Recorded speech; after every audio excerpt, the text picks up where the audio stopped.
we are back. Thanks for clicking on the link. Welcome to Good Energy. Enjoy the content, and everyone have a blessed day.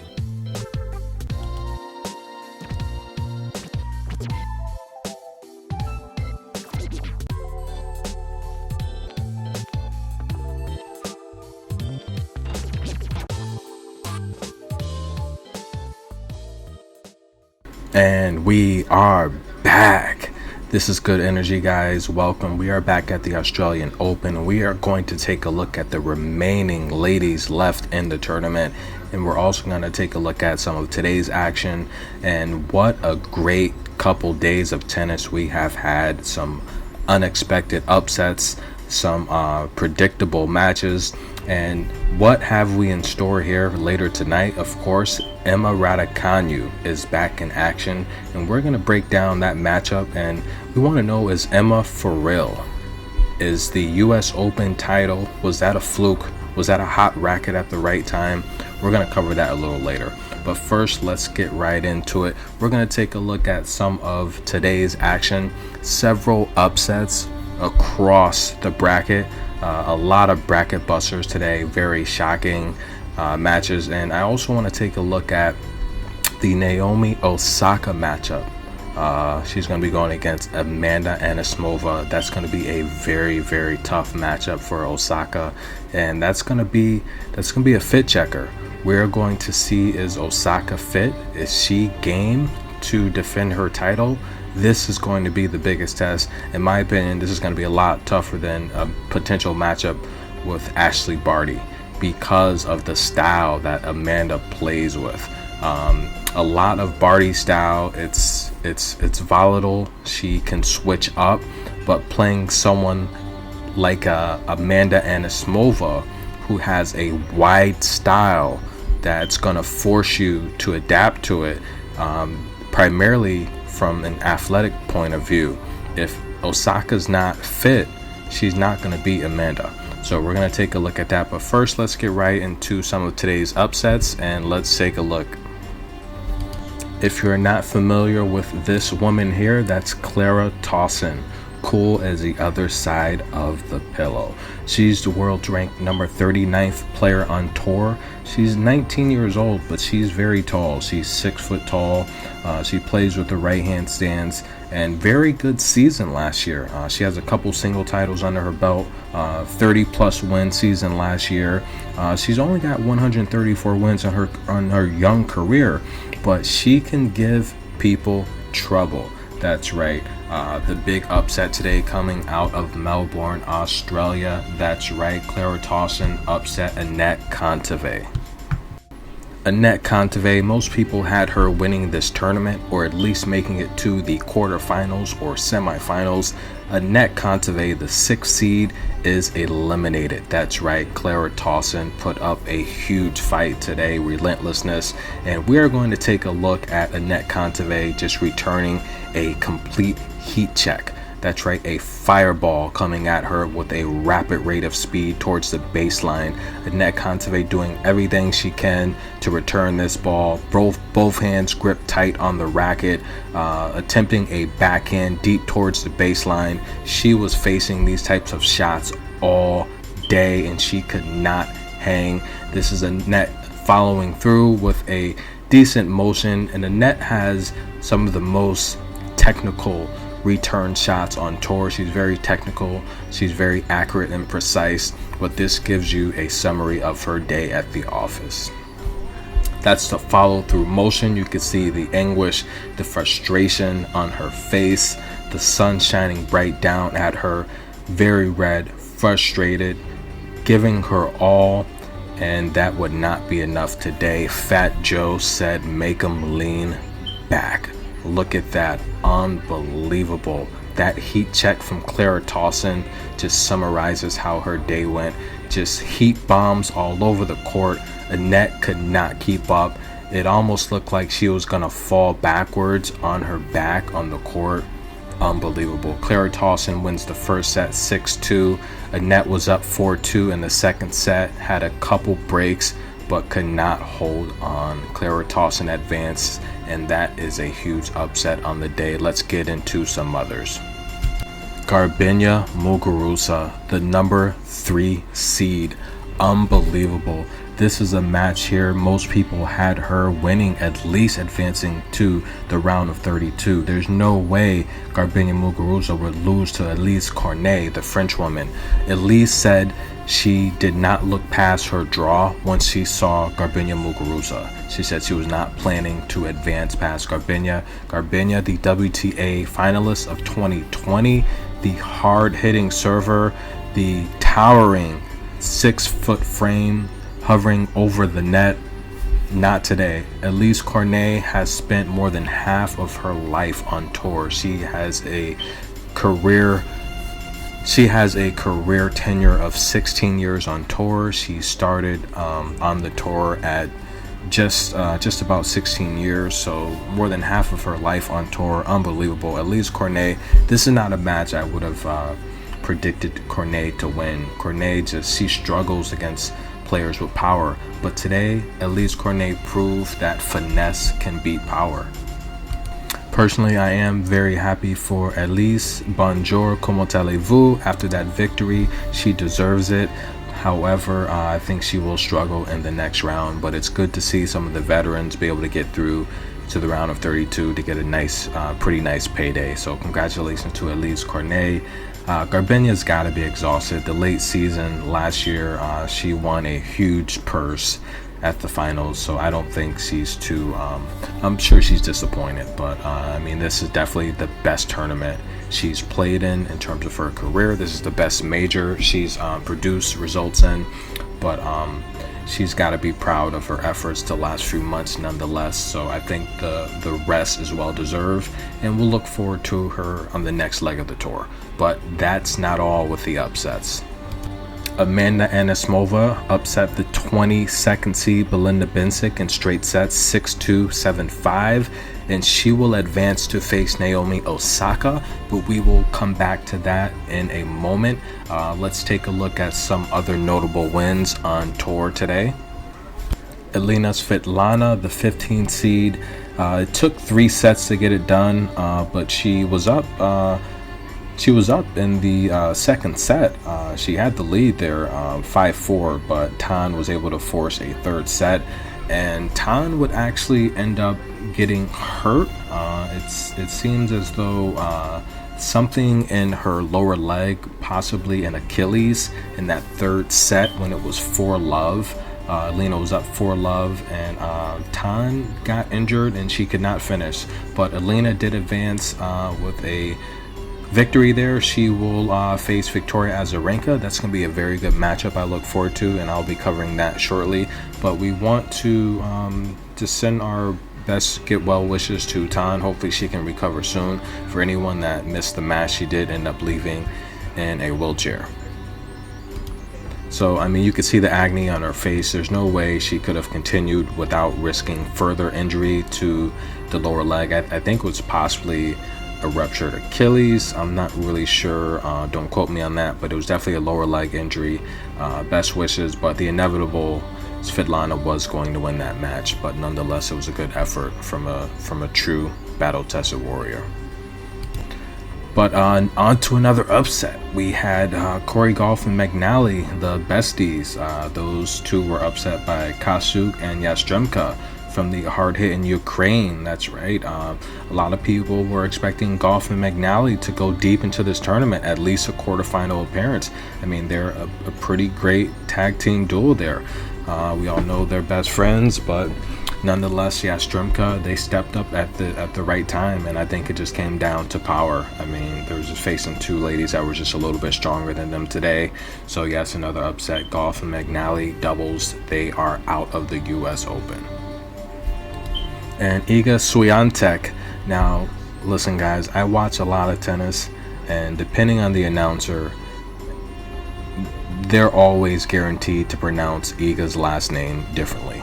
So from my watching of so many hours of tennis, I've come to pronounce her name as Iga Swiatek. That's what most announcers say it to be with those two vowels in place of each other. I don't know how that is possible, but Iga Swiatek defeats Rebecca Peterson. The 7th seed Iga, as cool as the other side of the pillow, looking really good. Her serve looks good, and you could tell December a lot of work on her serve. I like Iga. She's a very technical player. I like the technical players like Iga Swiatek, Barbara Krejcikova, and I like the Anett Kontaveits, who just struggled today, but I like those players that are technical, that they use a serve and volley. Amanda Anismova, we're going to get into her a little bit later. But what about Danielle Collins on her way to the round of 32? Danielle Collins just flying under the radar, the 27th seed from the USA, great collegiate career at the University of Auburn. And I mean, we saw her get her big break at the Australian Open a few years ago. I mean, she was literally on the verge of quitting tennis after being so good in college. It just wasn't happening on a professional level. But she stuck with it. She's 28 years old now, and no boyfriends here driving her crazy like the French Open a couple years ago. But nonetheless, she's flying under the radar. She will have a very tough match next round though. But I love her power. I love her backhand. And screaming loud as normal.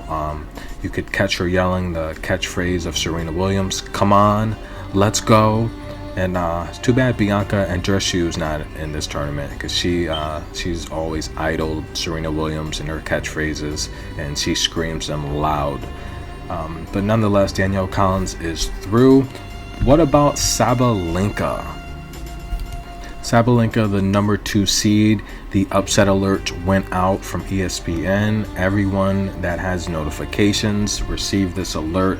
Upset watch. After losing the first set 6-1, she was able to bounce back in the second set and break Wang, and that forced the third set. From the third set, you saw a completely different Sabalenka from what we're used to seeing when she's down with her back against the wall. The traditional Sabalenka would be very frustrated, upset, which affects her game. She already plays with a lot of power and speed, and when she's upset, she can't really control that power, especially with her forehand. She hits wide, she hits long a lot, but nonetheless, her serve hasn't been as good this tournament so far, so she's been having to win these rallies, and she's been doing a good job of them. But hats off to Sabalenka. Wang did give her a really, really tough match. We remember Wang from upsetting Emma Raducanu not too long ago, last October. But nonetheless, Wang put up a good fight, and it's too bad someone had to lose this match. Wang did really, really, really well the first 2 sets, but the third set, Sabalenka would run away with it. And Sabalenka is on to the round of 32, but it's only going to get harder for her. If her serve is not on, she's going to be in big trouble. Some other notable wins at the Australian Open: Elise Mertens in straight sets defeating Begu 6-3, 6-2. And Sersu, she beat Kukova. Kukova's she's got a lot of power. Kataskina, she defeated Magni Linette. And hey, what's up with Linette?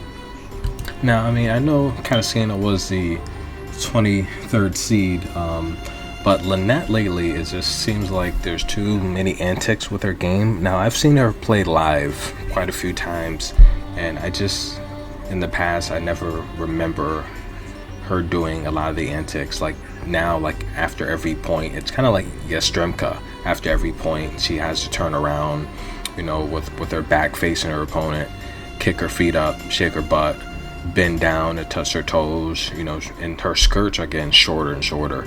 It's like her and Yastremka, I don't know if they need sponsors, but I don't know. Linette's a pretty decent player. I mean, she's a top 50 player. She can beat a lot of these ladies if she's focused, but it just seems like it's a one and done lately with her. There's too many antics. She's showing her butt. The skirts are very, very short.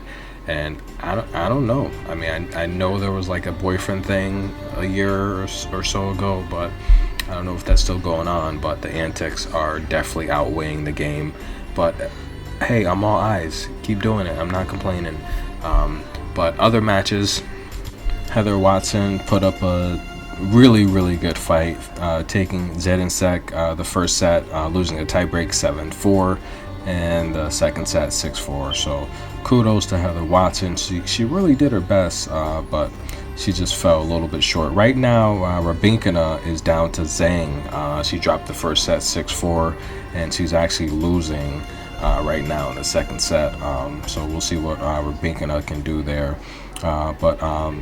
Hey, Kai Kanepi looks like she's going to advance to the round of 32. Really good match here. Camila Giorgi, straight set win over Martinkova. That gets her next 32 matchup with Ashley Barty, and I'm going to be covering that match there. Paula Badosa moves on, defeating Trevisan.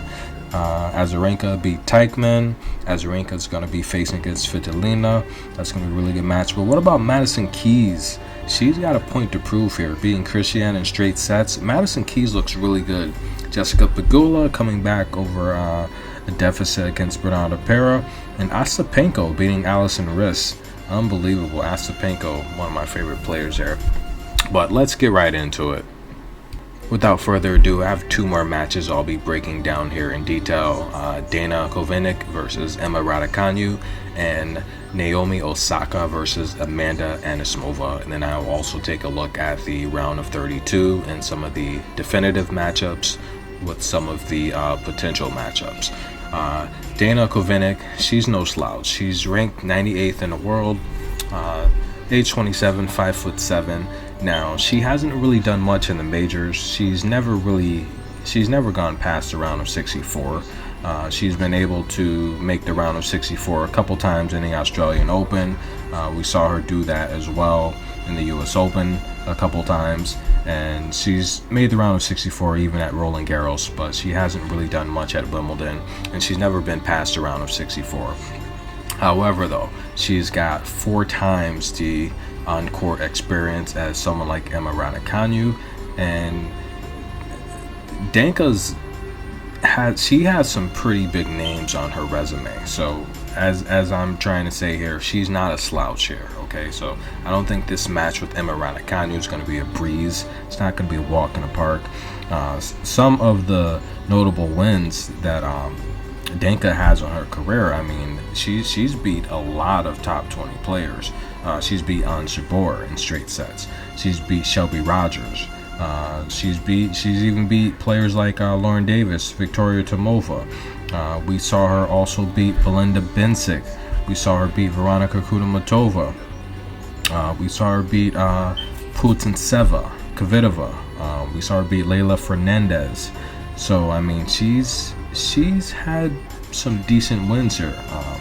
We saw her beat, as I said, Belinda Bencic. We saw her beat Elise Mertens. So to say that she cannot beat Emma Raducanu, I think that would be kidding yourself. This is a matchup that Danka can win. Now, how's Emma Raducanu going to come into this matchup after that huge win over Sloane Stephens? Now, we saw Emma on her losing streak post-US Open success. She's been getting frustrated a lot lately, slamming her racket down, a lot of anger, yelling, screaming, a lot of things that we didn't see during her victory run, and just a lot of things before that. I mean, keep in mind, before the US Open, she had success at Wimbledon before she had to bow out due to sickness, and she was on a good streak there. She was on a good win streak, and since the US Open, it's just been frustration, it's been anger, and a lot of that revolving around her camp. Switching trainers, coaches, trying to get used to the rigorous traveling schedule and things of that nature. Emma Raducanu, in order to win this match, she's going to have to use her athletic ability. Danka's primarily a much better clay player, and this is a hard surface, so the athletic ability is going to be with Emma Raducanu. The way Emma handled Sloane Stephens, I am going to predict that Emma Raducanu will win this match in straight sets. It might be 2 tight sets, but I do have Emma Raducanu winning this match and advancing to the round of 32. However, Danka's not a sleeper. She has nothing to lose, and she does play with a lot of power. Danka plays with a lot of power, and she takes risks. She likes to go for winners. She's not a rally player, and really Really, neither is Emma, but I've noticed with Sloane, Emma was playing more rallies, waiting for Sloane to make mistakes, and Sloane was making a lot of mistakes. So if Emma can incorporate that strategy, I do see Danka making a lot of mistakes, and I do have Emma Raducanu advancing to the round of 32. Now, I do want to take a look at a match that I will have my popcorn out. Naomi Osaka. Naomi Osaka, tennis royalty at its best. Naomi's only got 7 titles under her belt, but 4 of them are majors. 2 US Open titles, and we saw her win the Australian Open twice in 2019 and also in 2021. The 13th seed here, which is well above where she should be. I mean, Osaka's should be a 3 or 4th seed, let's be honest, but with her time off, that's where they felt she should be. But nonetheless, as a reigning champion, I think it's disrespectful putting her in the 13th seed with the clash with Ashley Barty, potential clash with Ashley Barty. But nonetheless, Naomi Osaka, she's going to be facing Amanda Anismova in the round of 32, and this is going to be very interesting here. Now, we saw Naomi Osaka thus far not really having any difficulty getting to this point. Naomi Osaka's first matchup, we saw her with a win against the first round win against Serrano 6-3, 6-3, and then the round of 64 we saw her beat Bringle from the US 6-love, 6-4. The Serrano, the first match, Serrano's definitely very athletic, very fit, playing with a lot of confidence, and the crowd was actually backing her. I guess they wanted to see 3 sets or whatever. But nonetheless, Osaka has shown signs that she's very fit, and she looks very good. Her power looks good.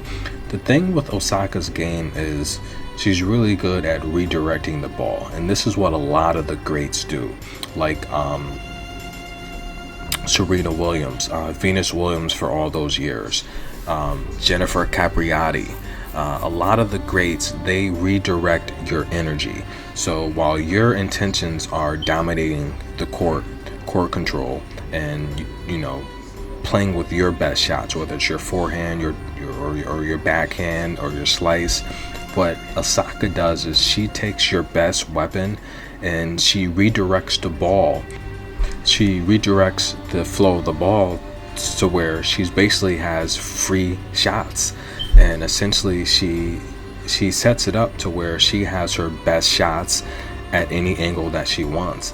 And she's definitely learned this from Serena Williams. Serena Williams, excuse me, a little bit under the weather, but yes, she definitely learned that from Serena Williams. Serena Williams was the best at redirecting, and it gives the player that's in control free shots, and it's their best shots, and it becomes target practice out there, and that's what makes Osaka so good. She redirects the ball. Now, this is why I think she's gonna have problems though with Amanda. Anyone that watches this channel and anyone that watches my match predictions, I'm a big fan of players that use the serve and volley technique. These are players like Iga Swiatek, Barbara Krejcikova, Anett Kontaveit, and Jennifer Brady. Hopefully she gets well soon. But Amanda Anismova is doing the best job of the serve and volley right now on tour. She's having an amazing year so far. She's 5-0 so far this year. And the wins she has, they're against some pretty good competition here. Alison Van Jutwyk in straight sets in the Melbourne Somerset. Serstu, straight sets victory. Begu, 3-set victory. Kataskina, the 3rd seed in the Melbourne Somerset, she beat her 6-2, 6-love. And then we saw her defeat Sasnovic in the final of the Melbourne Somerset with a hampered thigh injury. she was on the verge of quitting, and she came out down 2-love in the third set, and she beat Sasnovich. Sasnovich is very tricky. Sasnovich does a little bit of the serve and volley, but a lot of times she gets set in her ways and she makes too many mistakes. If she would be more consistent with the serve and volley, I think Sasnovich would be a lot better player than her ranking shows. But Sasnovich did have a chance to win her first title. But yeah, she couldn't do it, which was sad. I remember Sasnovich, her mom telling her she would never be a champion, so that was kind of sad. But nonetheless, Amanda Anismova, she's got next. She's a tall woman. She's 5'11", and she's tall and lanky. She plays wide. Now, I'm not fond of some of the losses she has. The Magdi Linette loss last summer, the loss in the Valley Classic to Asa Tomljanovic. I don't like those types of losses. A lot of the upper competition where she has stepped up, she has been beat in straight sets. We saw at the BNP Paribas Open, she was very frustrated. Barbara Krejcikova just ran circles around her. Corey Goff ran circles around her. But playing this match with Naomi, this is a tricky match for Naomi. The winner's going to face potentially Ashley Barty as long as she gets past Camila Giorgi. Camila Giorgi is going to come out on fire. So if Barty starts off slow, she may be in trouble, but I don't think she will, because Barty's she's just like the Serena Williams and Naomi Osaka's. They redirect the ball, they redirect her energy. Barty does that a lot with slices, while Osaka does that a lot with her power, where it's coming at you so fast you can't really grasp it, and it ends up in her favor 9 times out of 10. But nonetheless here, Naomi Osaka, this is going to be a fit check for her. This is definitely going to be a fit check for Osaka, because Belinda Bencic has a lot of power.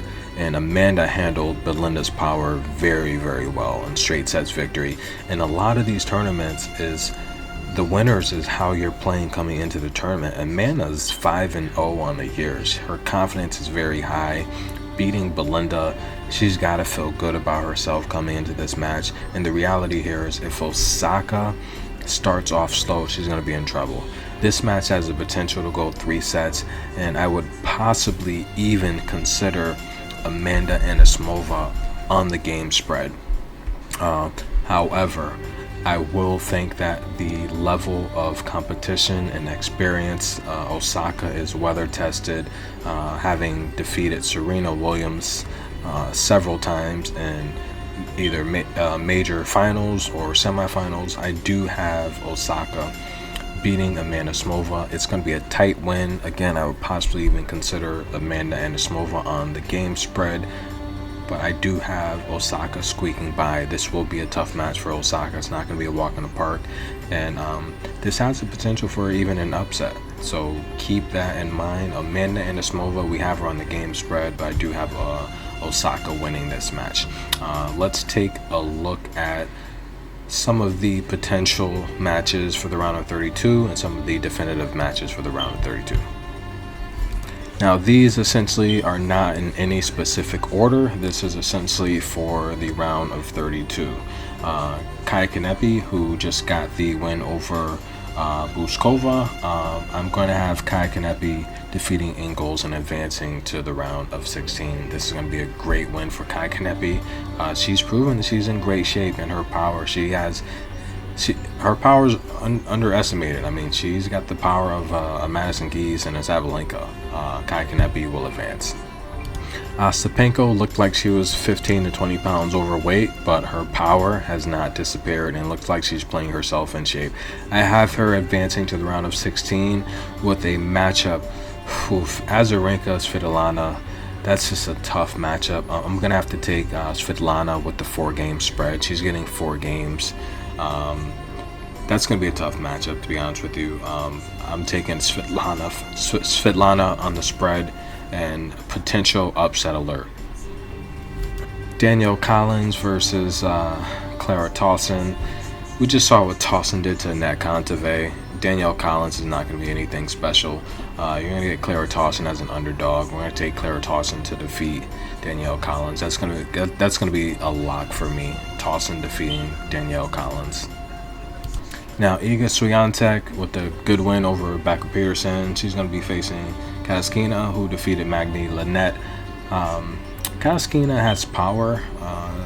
Iga Swiatek struggles against players with power, but I think the finesse of Iga is going to be too good.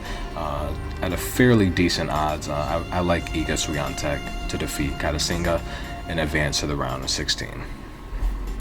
Now, we just saw the huge win. Sabalenka came back tonight after being on the upset alert. Vondrousova, she normally chokes against players with a lot of power. I have Sabalenka beating Vondrousova. And Vondrousova, this could be an upset alert, but I do have Sabalenka winning 2 tight sets. Sabalenka will advance to the round of 16. Madison Keys has looked really, really good. She's not going to have a problem against Wing. I have Madison Keys. Her power is going to be too much. She's going to advance to the round of 16 and get a nice paycheck. She deserves it. She's healthy, and she looks really good. I have Paula Badosa. She's going to defeat Kasu. Paula Badosa is just going to be too strong. Paula Badosa advances with a matchup against Madison Keys, and wait to that prediction. I can't wait to give you that one. That's going to be a good one. And of course, I have Ashley Barty defeating Camila Giorgi. Camila Giorgi is, she doesn't like long rallies. Ashley Barty's a patient chess player. She's going to frustrate Giorgi. Slices, redirections, and she's just going to control the court all night, and that's going to frustrate Giorgi. Giorgi's going to make a lot of mistakes, hit a lot of long balls, and Ashley Barty will advance. And of course, as I predicted, Naomi Osaka will defeat Amanda Anismova. It will not be easy. Osaka's going to have to play a perfect game, or that could be an upset. That really could be an upset. But I will be picking Osaka to win that match. Thank you guys. This has been good energy. Those will conclude all of the matches for the round of 32 that I will cover. And thank you again. Please like, subscribe, comment below. Tell me, who do you think is going to win? Is Emma Raducanu in trouble tonight? Is Osaka in trouble? Who's going to win the tournament? Let me know, guys. Have a blessed night.